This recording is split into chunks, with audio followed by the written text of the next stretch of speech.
إن الحمد لله نحمده ونستعينه ونستغفره ونعوذ بالله من شرور أنفسنا ومن سيئات أعمالنا من يهده الله فلا مضل له ومن يضلله فلا هادي له أشهد أن لا إله إلا الله وحده لا شريك له وأشهد أن سيدنا محمدا عبده ورسوله خليله وصفيه أدى الأمانة وبلغ الرسالة ونصح الأمة وجاهد في سبيل الله حق جهاده وتركنا على مهجة البيضاء ليلها كنهارها لا يزيغ عنها إلا هالك. اللهم صل وسلم وبارك على نبينا وحبيبنا وشفيعنا محمد صلى الله عليه وسلم وعلى آله وأصحابه أجمعين. أما بعد فيا عباد الله أوصيكم وإياي نفسي بتقوى الله فقد فاز المتقون حيث قال الله تعالى في كتابه الكريم أعوذ بالله من الشيطان الرجيم بسم الله الرحمن الرحيم يا أيها الذين آمنوا اتقوا الله حق تقاته ولا تموتن إلا وأنتم مسلمون. Wahai sekalian orang-orang yang beriman, bertakwalah kamu kepada Allah dengan sebenar-benar takwa, dan janganlah kamu mati kecuali dalam keadaan muslim. Alhamdulillah, puji dan syukur kita kepada Allah Subhanahu wa Ta'ala atas segala nikmat yang Allah telah berikan kepada kita. Nikmat sehat, nikmat panjang umur, nikmat yang lain, pekerjaan, keluarga, keturunan, dan sebagainya. Ini adalah nikmat yang sangat besar dari Allah Subhanahu wa Ta'ala yang harus kita syukuri.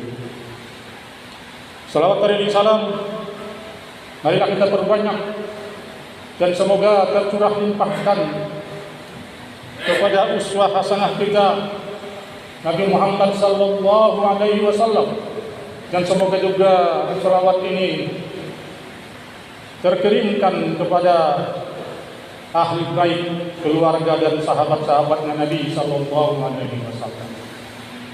Jemaah mati Allah Subhanahu wa Ta'ala, dari mimbar yang sangat mulia ini khatib berwasiat khususnya buat diri khatib sendiri dan para jamaah sekalian, marilah kita selalu senantiasa meningkatkan ketakwaan dan meningkatkan ibadah kita kepada Allah Subhanahu wa Ta'ala.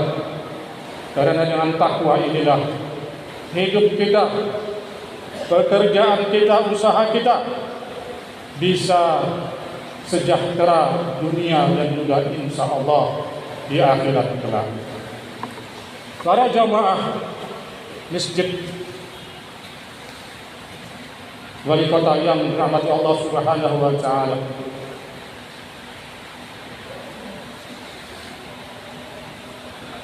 perbuatan yang sangat perlu kita jauhi di dalam Islam adalah kezaliman.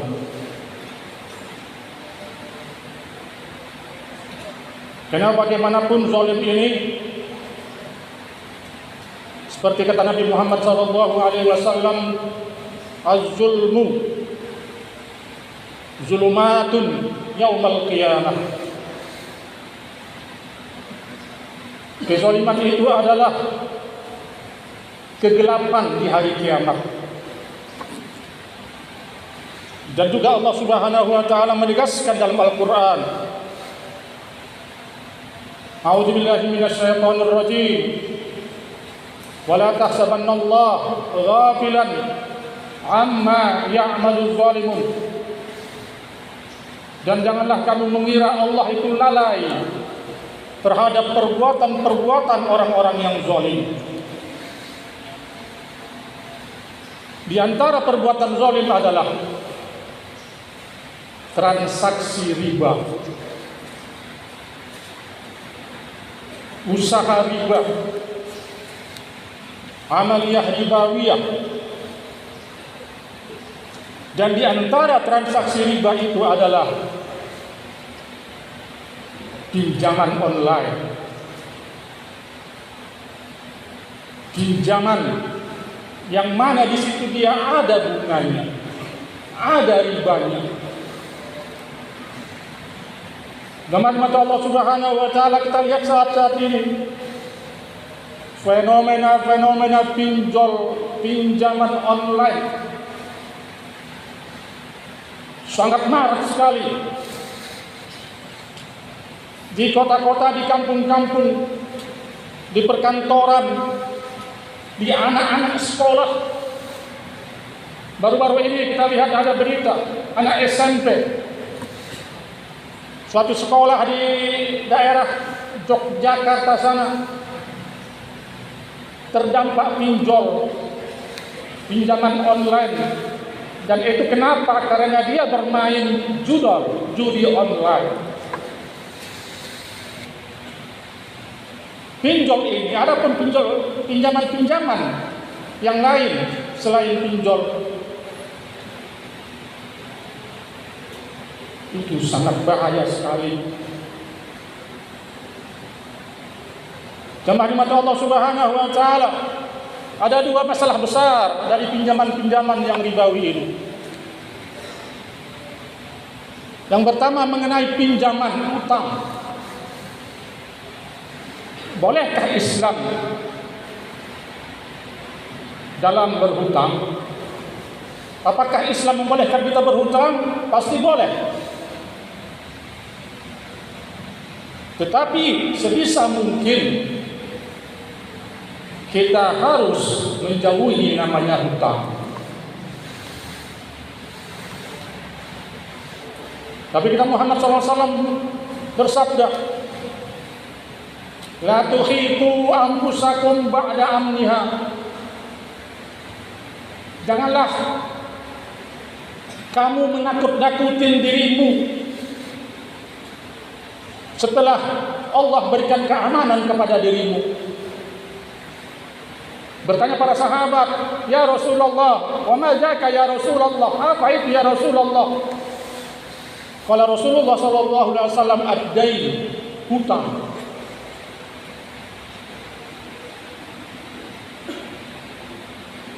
Saat ini kita lihat semua orang berhutang. Beli mobil cuma dengan 5 juta bisa dia beli mobil dengan hutang. Beli motor dengan 500.000, bawa itu motor ke rumah.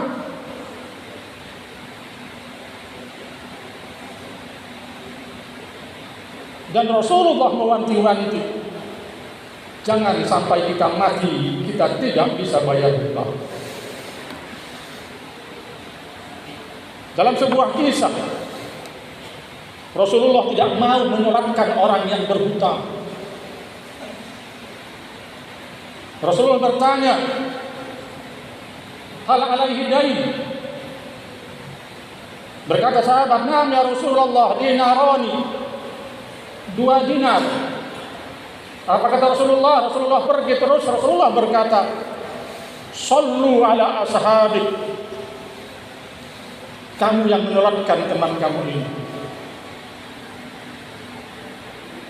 Sampai-sampai Rasulullah tidak mau menyolatkan orang yang berhutang.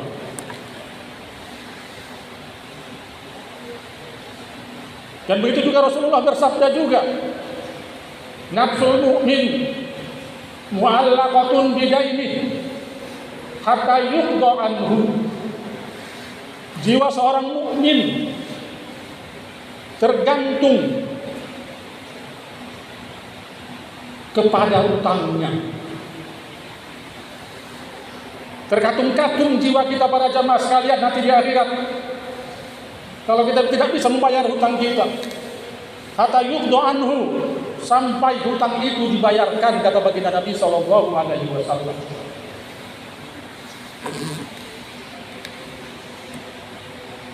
Kalau bisa usaha kita, pekerjaan kita jauhkan yang namanya hutang piutang. Kalaupun kita ingin berhutang, kita benar-benar berjanji akan membayarnya.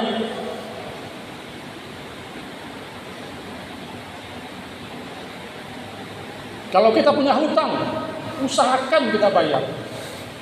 Kalau perlu, kita jual apa yang kita punya untuk membayar hutang. Ini masalah yang pertama. Memang benar Islam itu membolehkan kita berhutang, tetapi sangat dianjurkan kalau bisa kita tidak. Jangan sampai kita berhutang. Yang kedua, pinjaman saat ini, pinjol saat ini. Kalau kita lihat ada bunganya, ada ribanya, dan riba itu termasuk kezaliman. Seseorang yang ingin meminjam uang dalam Islam, at-ta'awun, tidak boleh ada kelebihan. Tetapi kalau dia pas membayar, dia harus melebihkan. Wajib memberikan kelebihan untuk membayar hutang tersebut.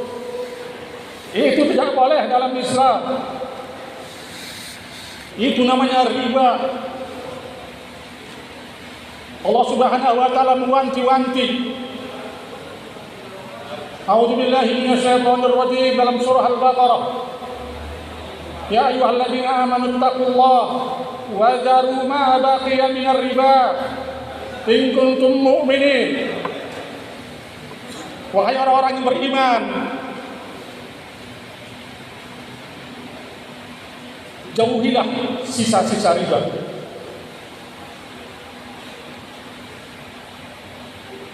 Jauhilah riba dan sisa-sisanya. Apabila kamu seorang beriman, apabila kamu mau menjadi orang yang beriman, dikatakan orang yang beriman, jauhi riba. Kecuali kita ingin menjadi orang kafir, silakan. Tetapi ketika kita mengikrarkan diri kita menjadi orang yang beriman, wajib kita meninggalkan riba. Yamhaqullahu riba. Allah akan membinasakan yang namanya muamalah riba. Pekerjaan riba. Benar kita untung, tapi tidak ada keberkahan di riba tersebut. Ditekankan lagi sama Allah di ayat selanjutnya. Fa illam taf'alu fa'zanu biharbin minallahi wa rasulih. Apabila kamu tidak mau meninggalkan riba itu, apa kata Allah? Fa'zanu biharbin minallahi wa rasulih. Umumkan perang, kata Allah. Perang dengan Allah, dengan Rasulnya. Ini sangat tegas para jemaah sekalian. Kenapa? Harta kita nggak berkah? Karena kita masih bermuamalah dengan riba. Kenapa? Daerah kita nggak berkah, negara kita nggak berkah, karena masih bermuamalah dengan riba. Rasulullah SAW juga menekankan dalam hadisnya, hadis yang sahih, la'ana Rasulullah sallallahu alaihi wasallam, Rasulullah melaknat akilar riba, orang yang makan riba, wa muwakkilahu wa katibahu wa syahidaihi, maqala wa hum sawa. Apa kata Rasulullah SAW? Rasulullah melaknat orang yang pemakan riba. Siapa itu? Yaitu orang pelaksana riba. Kantor-kantor yang meminjamkan uang secara riba. Wa muwakkilahu, dan orang yang memberikan makan kepada riba. Siapa itu? Nasabah riba. Kita ini Rasulullah melaknat. Wa katibahu, dan orang yang menulis, orang-orang pegawai di kantor. Wa syahidaihi, dan orang saksinya. Saksi orang transaksi riba, Rasulullah melaknat juga. Wahum sawa, kata Rasulullah SAW, mereka itu sama semua karena mereka bekerja sama di dalam kezaliman. Memang mudah sekarang para jamaah. Kalau dulu mungkin orang mau meminjam sulit, harus mencari orang yang bisa dipinjamkan. Tapi kalau saat ini kita lihat, kita di rumah, kita di kamar, mudah sekali kita meminjam uang dengan pinjaman-pinjaman online. Yang mana saat ini kita lihat kalau kita pergi ke desa-desa, orang mudah sekali, banyak sekali yang terkontaminasi dengan judi, dengan pun juga dengan pinjaman online ini. Ini yang sangat kita sedihkan. Mudah-mudahan kita khususnya di Masjid Baitul Kamal yang dirahmati Allah Subhanahu wa taala ini bisa terhindar yang namanya dari perbuatan pekerjaan yang ada unsur-unsur ribanya. Kalau misalnya kita sudah masuk ke dalamnya, ingat Allah Maha Ar-Razzaq, Allah Maha Pemberi Rizki. Jangan khawatir, karena bagaimanapun hukumnya riba ini sangat-sangat dahsyat sekali. Aqul qawli hadza wa astaghfirullahal azim li wa lakum wa lisairil muslimin wal muslimat